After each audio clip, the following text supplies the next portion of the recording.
Hello tulip girls and boys, welcome to another mini blog. তো আজকে আমার দিদির ছেলের বার্থডে ছিল, তাই জন্য আমরা রেডি হয়ে গেছিলাম ওখানেই যাব বলে। আর অ্যাজ ইউজুয়াল সব সময়ের মতো আমরা আজকেও লেট ওই বলে না যে ফ্যামিলিরাই মানে কাছের মানুষরাই লেটে আসে, আমরাও সেরকমই ছিলাম।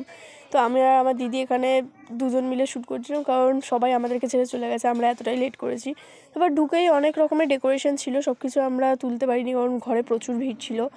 আর তারপর আমি রাস্তার মধ্যে ফিট চেক দিলাম, কারণ ঘরে একটুও জায়গা ছিল না, আমি নিজের ঘর থেকেও দিয়ে আসতে ভুলে গেছিলাম।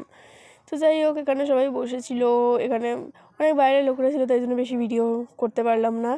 দেন আমরা একদম লাস্ট ব্যাচে বসেছিলাম খেতে। তো এখানে বাড়ির মানুষরাই সবাই বসেছিলাম, ওইদিকে দাদারা, এইদিকে আমরা, ওইদিকে মা বাবারা খাচ্ছিল।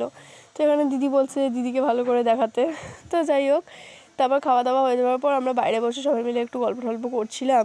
দেন অনেক খাবার বেঁচে গেছিলো বলে আমাদেরকে সবাই দিয়েও দিচ্ছিলো। দেন এইসব করতে করতে আমরা বাড়ি চলে আসলাম। আর বাড়ি আসার সময় কি কিউট কুকুরের কয়েকটা বাচ্চা দেখলাম।